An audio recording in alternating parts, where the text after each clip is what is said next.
L'alcoolisme est une maladie mortelle dont on ne guérit pas. Un mal qui est vécu comme un véritable calvaire pour celui qui en souffre, comme pour ceux qui l'entourent. Le mouvement des alcooliques anonymes de Suisse romande, qui fête cette année son 60e anniversaire, vient en aide aux malades.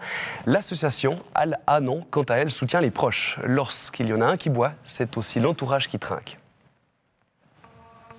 1600. C'est environ le nombre de personnes qui décèdent chaque année à cause de l'alcool.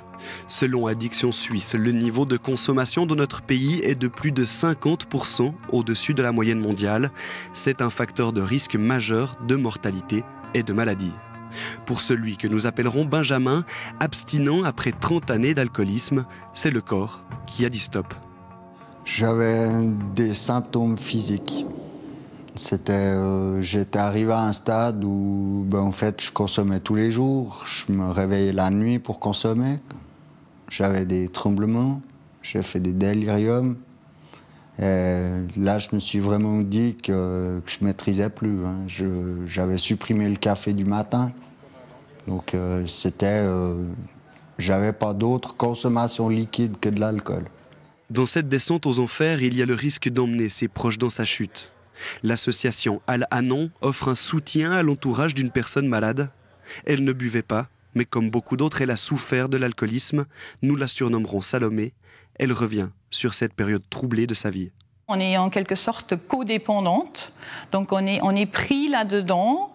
Bien sûr, maintenant on peut dire quand on est adulte, on pourrait partir, mais quand on aime et quand on est justement allé si loin, quand c'est complètement oublié, on ne voit même plus cette solution. On a besoin de l'autre. Comme l'autre, il a besoin de l'alcool, nous, on a besoin de l'autre. C'est notre raison d'exister, c'est aider l'autre à s'en sortir. Dès lors, une forme de culpabilité s'installe, on se sent responsable, on est pris dans la tourmente. Et pourtant, le salut ne peut venir que de soi, d'une prise de conscience profonde.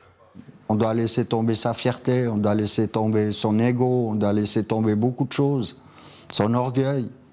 On doit faire un travail énorme sur soi-même, on doit aller chercher de son passé, de son présent, sur son attitude, sur sa manière de fonctionner. Donc moi, ça fonctionne parce que vraiment, dès le départ, j'avais envie de retrouver une vie mieux, normale, quoi, que ça ressemble un peu à quelque chose.